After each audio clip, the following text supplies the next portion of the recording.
What's up, guys? Happy Sunday. So last couple of weeks the market was a little bit choppy, but with the chop comes some squeezes. So we got some good looking setups to check out here. So open positions for me, guys. I got a spread on AMD, 2 credit spreads on Chipotle. I got a credit spread on DocuSign, and then one more there on Zoom. So all of those are put credit spreads, obviously long positions, and max profit between the 1, 2, 3, 4, 5 of them is just about 13,000 bucks. So my mindset is for the next couple of weeks, guys, especially since next week I'm taking off for a couple of days for my birthday. At the end of the month, my brother and I are flying out to Texas, which I'm really excited about. So my mindset right now is to not so much be looking for more opportunity, but I like the positions I have, and my job for the next couple of weeks here is to manage these first and foremost, and of course, keep an eye open for other coming opportunities. So if we can manage, guys, to get a good piece of that max profit between the 5 of them, looking like a pretty good month of October. So this is just a spreadsheet, guys. Obviously, anybody can put together a spreadsheet with some numbers. If you guys are interested, follow my Twitter page here, FTM Alerts. Just look for T's Trades and my man Kobe. That's where I post all my entries and exits in real time. That way you guys can see the screenshots, all that good jazz. So, like I mentioned, guys, last couple of weeks, we kind of rewind a bit. Market gets extended. We get the reversion to the 21 EMA. Things begin to chop around and back and forth. But with the chop comes some beautiful squeezes. So before we jump into the watch list of individual stocks, by far the most 2 important setups right now are going to be the daily squeezes in the SPY and the Qs. And plain and simple, guys, these are the most important setups because as goes the market, goes the individual stocks. So what that means is that in the event the SPY does continue to fire the squeeze and we release energy to the upside, and in the event that the QQQ, our friends over here in technology, in the event that this daily squeeze fires, we're likely to see basically every stock, or at least the ones I focus on, follow suit and trade higher. Now, in the event that we kind of lose some steam here, get a little bit exhausted to the upside, and begin to sell off just a bit, maybe down to that 21, if the SPY and the Qs do that, basically all the names on my watch list are going to do the very same. So keep that in mind, guys. Before we go jumping into individual charts here, SPY, Qs, 2 most important setups. As goes the market, goes the stocks, so keep an eye on those. We got a bunch of daily squeezes in Chipotle, Adobe, DocuSign, a couple of big tech names like Apple and Amazon, but if the indexes can't fire their squeeze and if they kind of lose some gas here, it's going to impact the names on our watch list. So please keep that in mind, guys. And now as far as some good looking setups, all daily squeezes, so keeping it nice and simple, and I'll show you guys the ones I got positions in right now. All right, so here's Chipotle Mexican Grill. Now, more importantly, guys, in the overall squeeze, I like the trend. Really good looking trend here. Held up pretty damn well when the rest of the market, especially those tech names, kind of took a whooping there. You got stacked moving averages. You got the daily squeeze getting tighter and tighter. To me, it's a good looking setup. So on this one, guys, let's head over here to the chain. And I got 2 different sets of credit spreads. I got October 23rd, which is coming up, and then October 30th. On both of these, I'm out here at 1200.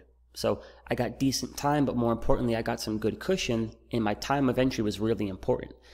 The time of entry allowed me to get a good risk reward. However, was able to sell those puts when they had some good premium to them. That gives you a good risk reward. So I do like the squeeze here, guys, on Chipotle. Now, as far as managing these spreads, I got a lot of cushion. I'm down here at 1200. So it's one of these things where I don't necessarily need the squeeze to fire to the upside to make my profit. But at the same time, if things start going south here, and especially if you start to trade under the 21 EMA, the trade's not working. Now, I might be profitable, I might be making my premium, and depending how close we are to expiration, it might be a good chunk of the max profit. But we don't want to hold on to trades, guys, just for the sake of looking to collect all the premium when we're quote-unquote wrong. So while I am looking for the daily squeeze to fire here, bare minimum, Chipotle should hold above that 21 EMA.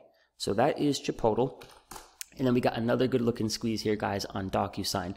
Hanging out right above the 21 EMA, top Bollinger Band starting to open, and you look at the squeeze indicator, you're getting a little bit of life here, and Friday, the squeeze actually tried to fire. So same mindset on this one, guys. While I do have some time, and I do got some of that good old cushion, I'm not necessarily going to hold on to this just for the sake of trying to get that max profit. So I sold puts down there at 207.5.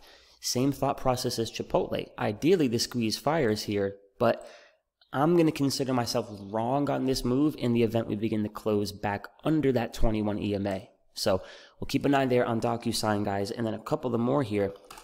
So Zoom, while Zoom's not a daily squeeze, really good looking trend. You get this beautiful move here, kind of taking your first breather.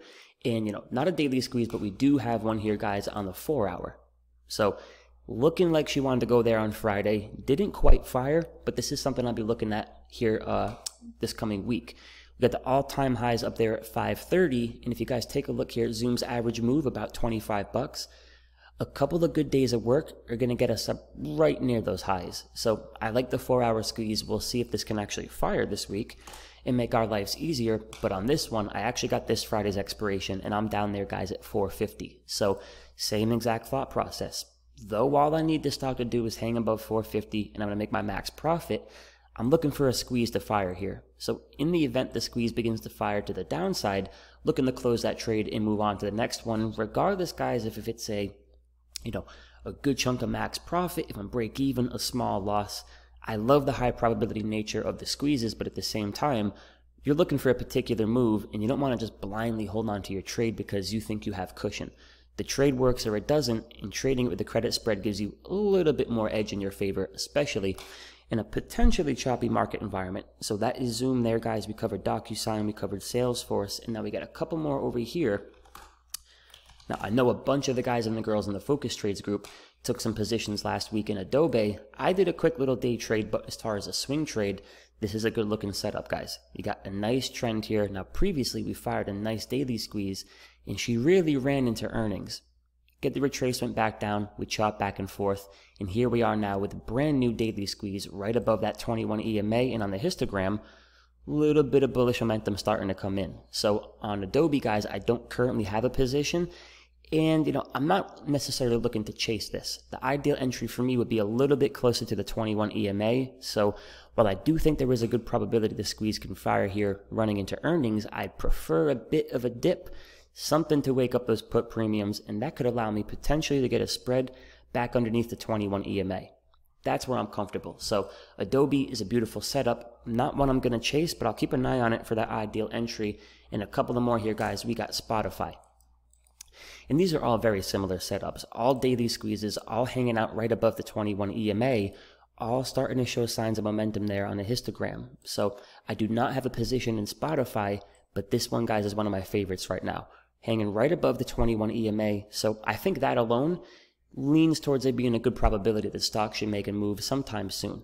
Stocks kind of do one of two things. You move away from the 21 EMA and you ultimately end up coming back home right to it. So we're chopping back and forth. We're hanging out at the mean. I'm looking for the next push away from it.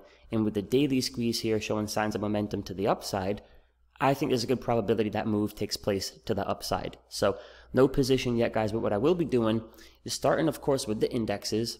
Does the market continue to look strong? Do we gap up? Do we gap down? Are we seeing signs of exhaustion? All the good stuff that we're going to cover in the morning live stream. But if the market does look decent, definitely looking for an entry here on Spotify. And then last but not least, guys, a couple of the big boys.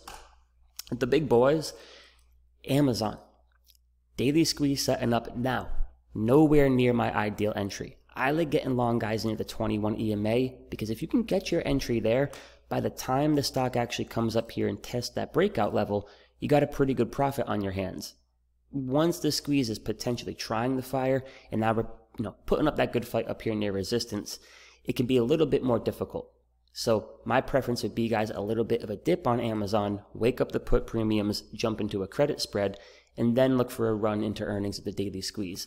So I'm keeping an eye on Amazon. And then last but not least, guys, we got Applebee's. So nice daily squeeze, starting to see signs of bullish momentum, and a little bit better than Amazon here, hanging out right near that 21 EMA.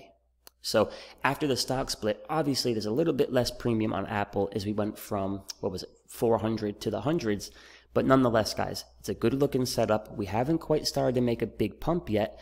There might be a little bit of put premium underneath that 21 EMA, offering a good position with good risk reward and enough cushion to potentially catch the squeeze here. So I think it's a good looking setup, but I can't stress enough, man.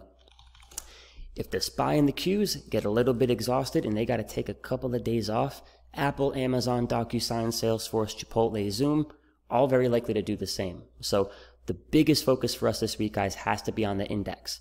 this is a potentially powerful setup. You get squeezes on the indexes, especially on a big time frame like the daily, we can really get some awesome moves. I'm getting excited, but they need to actually fire. So start to focus with the indexes, and it's pretty simple. If the squeezes can fire to the upside, expect to see momentum in the Apples, the Amazons, the Chipotles, etc. We run out of gas, we get a little bit exhausted, begin to dip, potentially back to the 21. Well, then Apple, Amazon, Chipotle, you name it, very likely to do the same thing. So that's what I'm focused on this week, guys. Like I mentioned at the beginning of the video, not so much coming in here this week, in a rush for new positions. I like the positions I have if I can just manage if I can just manage to get, say, 70, 80% of that max profit, it's setting me up here for a pretty good month of October. So not looking to get too aggressive, guys, more so playing the management game, but for the rest of y'all, there's a couple of good looking setups. Adobe, Spotify, Docu, Zoom, Apple, Amazon, Chipotle. But remember, got to start with the indexes first. So that's my watch list, guys. I'll keep y'all updated. I hope you have some good trades this week. If you haven't already, go ahead and subscribe, and I'll talk to y'all in the next video. One last thing, guys, I'm going to put a link in the description of this video from the folks at Simpler Trading. They were kind enough to hook us up here with a page where you guys can get a really good discount on some squeeze products. So you guys who watch my videos, you guys who subscribe, and for those of you guys and girls in the Focus Trades family, you know I'm a squeeze addict. So definitely check this out, guys, the Squeeze Pro. I've been using that for, call it, the last 6 to 7 months. Really, really liking it. So huge shout out to the team over at Simpler Trading. Something for you guys to check out. I'll put the link in the description.